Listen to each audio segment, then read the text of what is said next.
Hi dears, good morning. എല്ലാവർക്കും നമസ്കാരം.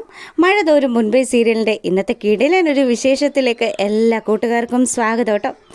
അങ്ങനെ നമ്മുടെ അലീനയെ രക്ഷിക്കാൻ വേണ്ടിയിട്ട് മാമച്ചായനും ഗ്രേസമ്മയും അതുപോലെ രേവതിക്കുട്ടിയും കൂടെ ഇറങ്ങി തിരിച്ചിരിക്കുകയാണല്ലോ.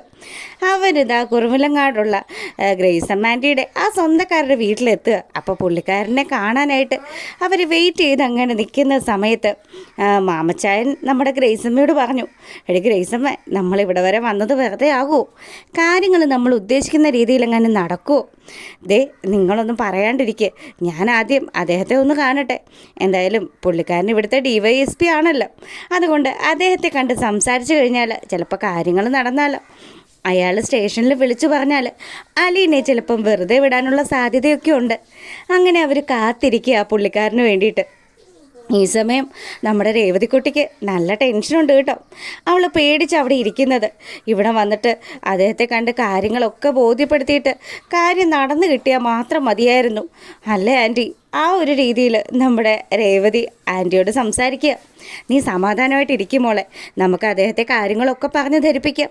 അലീന ഏത് ബാക്ക്ഗ്രൗണ്ടിൽ നിന്നാണ് വന്നിരിക്കുന്നതെന്നും അലീന ഒരു നല്ല കുട്ടിയാണെന്നും നമുക്ക് അദ്ദേഹത്തോട് പറഞ്ഞു നോക്കാം. പിന്നെ ഇങ്ങനെയുള്ളൊരു കേസ് ആയതുകൊണ്ട് അദ്ദേഹം ഇടപെടുമോ എന്നുള്ള കാര്യത്തിൽ ഒരു സംശയമുള്ളൂ. എന്തായാലും മോള് സമാധാനമായിട്ടിരിക്കുമെന്ന് പറഞ്ഞ് രേവതിക്കുട്ടിയെ ആശ്വസിപ്പിക്കുകയാണ് ഗ്രേസമ്മ. പിന്നീട് നമ്മളെ കാണിക്കുന്നത് ആശുപത്രിയിൽ ബാലേന്ദ്രനെ കാണാനായിട്ട് എത്തിയിരിക്കുന്ന സുനന്ദയാണ്. അപ്പോൾ സുനന്ദയെ കണ്ടതും, സുനന്ദേ, ഏട്ടനിത് എന്താ പറ്റിയത്? ഒന്നും പറയണ്ട മോളെ, വീട്ടിൽ നടക്കുന്ന കാര്യങ്ങളെക്കുറിച്ച് ഗോവർദ്ധൻ നിന്നോട് പറഞ്ഞു കാണുമല്ലോ. എല്ലാം പറഞ്ഞു ഏട്ടാ, എല്ലാം പറഞ്ഞു. ഇനിയിപ്പം അവനെ ജാമ്യത്തിൽ ഇറക്കാനുള്ള കാര്യങ്ങളൊക്കെ ചെയ്യാൻ വേണ്ടിയിട്ട് ഗോവർദ്ധൻ ഏട്ടൻ ഓടി നടക്കുക. അവനിവിടെ വന്ന എല്ലാ കാര്യങ്ങളും എന്നോട് പറഞ്ഞായിരുന്നു. എന്തായാലും സമാധാനമായിട്ടിരിക്കുക, എല്ലാം നമ്മൾ ആഗ്രഹിക്കുന്ന രീതിയിൽ നടക്കും എന്ന് തന്നെ ബാലേന്ദ്രനെ ആശ്വസിപ്പിച്ച് സംസാരിക്കുകയാണ് സുനന്ദ. ഈ സമയമാണെങ്കിൽ, അല്ല മോളെ, അലീന ഇതുവരെ എന്നെ വിളിച്ചില്ലല്ലോ. വീട്ടിലെ കാര്യങ്ങൾ നിനക്കൊന്ന് വീട് വരെ ഒന്ന് പോയി അന്വേഷിക്കായിരുന്നില്ലേ എന്ന് ബാലേന്ദ്രൻ നമ്മുടെ സുനന്ദയുടെ അടുത്ത് സംസാരിക്കുക. അപ്പം സുനന്ദ പറഞ്ഞു, അത് അലീന അതിന് വീട്ടിലില്ലല്ലോ ഏട്ടാ. സുനന്ദ ഓർക്കാതെ തന്നെ ബാലേന്ദ്രനോട് ആ സത്യം പറയുക. അലീനയെ ചോദ്യം ചെയ്യാൻ വേണ്ടിയിട്ട് പോലീസുകാർ കൂട്ടിക്കൊണ്ടു പോയിരിക്കുന്ന കാര്യം ഇത് കേട്ടതും ബാലേന്ദ്രനാണെങ്കിൽ, ഇല്ല, ഇനി ഒരു നിമിഷം പോലും ഈ ആശുപത്രി കിടക്കയിൽ കിടക്കാൻ പറ്റില്ല. ഞാനില്ലാത്തതുകൊണ്ട് എൻ്റെ പെൺമക്കൾക്ക് ഒരു പ്രശ്നം ഉണ്ടാവാൻ പാടില്ല എന്ന് പറഞ്ഞ് ബാലേന്ദ്രൻ ആ കിടക്കയിൽ നിന്നും ചാടി എഴുന്നേക്കുക.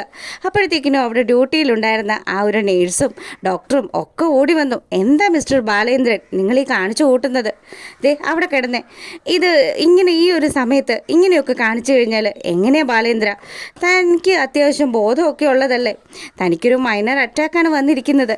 എന്തായാലും ഇത്തരം സാഹചര്യത്തിൽ ഞങ്ങൾ പറയുന്നത് കേട്ടേ പറ്റുള്ളൂ.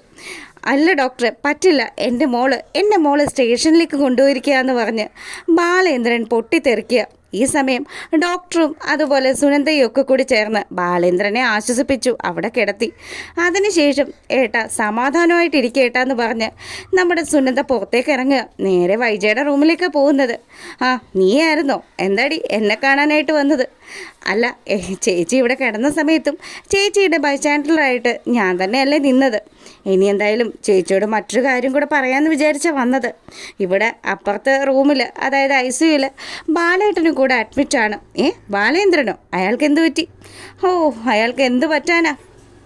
വീട്ടിൽ നടക്കുന്ന കാര്യങ്ങളൊക്കെ അങ്ങനെയാണല്ലോ. എല്ലാവരും കൂടി എൻ്റെ ഏട്ടൻ്റെ ജീവിതം നശിപ്പിച്ചു.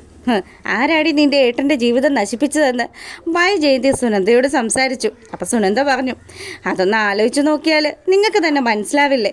ഇപ്പം തന്നെ കണ്ടില്ലേ രോഹിത് കാണിച്ചു വെച്ചിരിക്കുന്നത്? എല്ലാത്തിനും കാരണക്കാരി അവളാടി, ആ അലീന. അവൾ ആ വീട്ടിൽ നിന്ന് പോയി കഴിഞ്ഞാൽ തന്നെ സമാധാനമാകും. ഇത് കേട്ടപ്പോൾ സുനന്ദ പറയുന്നുണ്ട്, ആ പാവം പെങ്കൊച്ചിനെ വരെ പോലീസുകാർ പിടിച്ചുകൊണ്ട് പോയിരിക്കുക. എന്തിനാണെന്ന് അറിയാവോ? നിങ്ങളുടെ മകനും കൂടി, നിങ്ങളുടെ മകൻ ചേർന്നിട്ട്, ഹരിയും കൂടി ചേർന്നിട്ട് അവൾക്ക് മയക്കുമരുന്ന് നൽകി പീഡിപ്പിക്കാൻ ശ്രമിച്ചില്ലേ? അതിനെക്കുറിച്ച് അന്വേഷിക്കാൻ വേണ്ടിയിട്ടാണ്.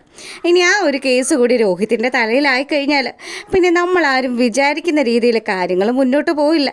ഇപ്പം തന്നെ ഗോവർദ്ധൻ ചേട്ടൻ പറയുന്നതനുസരിച്ചാണെങ്കിൽ അവൻ പുറത്തിറങ്ങാനായിട്ടുള്ള കാര്യങ്ങളൊന്നും പെട്ടെന്ന് നടപടിയാകില്ല എന്ന് തന്നെയാണ്.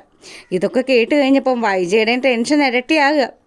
അതിനുശേഷമാണെങ്കിലോ നമ്മളെ കാണിക്കുന്നത് അലീനയെ ചോദ്യം ചെയ്യുന്ന ആ ഒരു SI ആണ്. അപ്പോൾ എസ് ഐ സംസാരിച്ചു. അലീനയോട് വളരെ മോശമായ രീതിയിലൊക്കെ തന്നെയാണ് ഇടപഴകിക്കൊണ്ടിരിക്കുന്നത്. ഇതിനിടയിൽ CSR വരുന്നുണ്ടെന്ന് പറഞ്ഞ് എസ് ഐ അലീനയോട് സംസാരിച്ചിട്ട് അദ്ദേഹം അങ്ങ് മാറി നിൽക്കുക. CA വന്നതും അലീനയോട് ചോദിച്ചു, നീയാണല്ലേ ബാലേന്ദ്രൻ മുതലാളിയുടെ വീട്ടിൽ നിൽക്കുന്നവൾ? എടി, നിന്നെക്കുറിച്ച് വിശദമായിട്ട് ഞങ്ങൾ അന്വേഷിച്ചു. നീ എന്താ വിചാരിച്ചിരിക്കുന്നത്? ഞങ്ങൾ പോലീസുകാരൊക്കെ മണ്ടന്മാരാണ്, ഞങ്ങളുടെ കണ്ണിൽ പൊടിയിടാന്നാണോ? നീ ഇതിനു മുന്നേ ആശുപത്രി കിടന്ന സമയത്തും നിന്റെ മൊഴി ഞങ്ങൾ എടുത്തതല്ലേ? അപ്പം നീ എന്താ പറഞ്ഞിരുന്നത്? കത്രിക വയറ്റത്ത് കുത്തിക്കൊണ്ടതാണെന്നല്ലേ? എടി, ഇവന്മാരെ രണ്ടുപേരും കൂടെ നിന്നെ പീഡിപ്പിക്കാൻ ശ്രമിച്ചപ്പോൾ നീ അങ്ങനെ ചെയ്തു വെച്ചതല്ലേ? അല്ലെങ്കിൽ സത്യം പറ, ഇവരിൽ ആരാ നിന്നെ കുത്തിയത്? നീ സത്യം പറഞ്ഞാൽ മാത്രമേ ഇവിടുന്ന് നിനക്കിനി രക്ഷയുള്ളൂ. ഇപ്പം തന്നെ കണ്ടില്ലേ, പാവപ്പെട്ട ഒരു പെൺകുട്ടിയാണ്, ഏതോ ഒരു കോളനിയിൽ താമസിക്കുന്ന ഒരു കുട്ടി. ആ കുട്ടിയാണ് ഇവന്മാരെല്ലാവരും കൂടി ചേർന്ന് നശിപ്പിച്ചിരിക്കുന്നത്. അതിനുള്ള ശിക്ഷ ഇവന്മാർ അനുഭവിക്കും. ഈ ചെറിയ പ്രായത്തിൽ തന്നെ ജയിലിൽ കിടന്ന് നരകിക്കും. ഇതൊക്കെ കേട്ട് കഴിഞ്ഞപ്പോഴും അലീന പറയുന്നുണ്ട്, സാറേ, രോഹിത്തിന് ഇതിലൊരു പങ്കുമില്ല. അത് നിനക്കെങ്ങനെ ഇത്ര ഉറപ്പായിട്ട് പറയാൻ പറ്റും? രോഹിത്തിന് ഇതിലൊരു പങ്കും ഇല്ലയെന്ന്. നീ പറയുന്നത് കേട്ട് കഴിഞ്ഞാൽ രോഹിത്തിനെ നിനക്ക് വളരെ അടുത്തറിയാവുന്ന പോലെയാണല്ലോ. അത് സാറേ, രോഹിത് ഒരിക്കലും അങ്ങനെ ചെയ്യില്ല. അവൻ അച്ഛനോട് സംസാരിക്കുന്നത് കേട്ടതാ. അതൊക്കെ അവൻ്റെ അടവുകളാണ് പോളെ. നീ ഒരു കാര്യം ചെയ്യ്, അവനെതിരെയും ഹരിശങ്കറിനെതിരെയും ഒരു പരാതി എഴുതിത്ത. നിനക്ക് മയക്കുമരുന്ന് നൽകി നിന്നെ പീഡിപ്പിക്കാൻ ശ്രമിച്ചു എന്നുള്ള കേസ് അത് നമുക്ക് കുത്തിപ്പൊക്കാടി. എന്തായാലും അവന്മാർ നിന്നെ സ്നേഹിച്ചിട്ടൊന്നും ഇല്ലല്ലോ, ഉപദ്രവിക്കാനല്ലേ ശ്രമിച്ചിട്ടുള്ളൂ. അവന്മാർ പോയി കിടക്കട്ടെ എന്നൊക്കെ പറഞ്ഞ് ഇയാൾ നമ്മുടെ അലീനയെ നിർബന്ധിക്കുക. അലീന അപ്പോഴും പറയുന്നുണ്ട്, സാർ, അവരെന്നെ ഉപദ്രവിച്ചിട്ടൊന്നുമില്ല. അന്ന് അതൊരു ആക്സിഡൻറ്റ് സംഭവിച്ച ഞാൻ ആശുപത്രിയിലായത്. എന്തായാലും ഇതിൻ്റെ പേരിൽ ഞാൻ അവർക്കെതിരെ ഒരു കേസും കൊടുക്കാൻ പോകുന്നില്ല. എനിക്ക് പരാതിയില്ല സാറേ. ഇത് കേട്ടതും അലീനയുടെ ഈ ഒരു സംസാര രീതി ഇഷ്ടപ്പെടാതിരുന്ന ആ CA ആണെങ്കിൽ അലീനയോട് പൊട്ടിത്തെറിക്കുക. നീ അവന്മാർക്കെതിരെ പരാതി തരുകയും ചെയ്യും, ഞങ്ങൾ അവരെ പൂട്ടുകയും ചെയ്യും. ഇല്ലെങ്കിൽ കാണാമല്ലോ മോളെ. അപ്പോൾ ഇതൊക്കെയാണ് ഇന്നത്തെ വിശേഷത്തിലുള്ളത്. ഇഷ്ടമായിട്ടുണ്ടെങ്കിൽ ലൈക്ക് ചെയ്യണേ.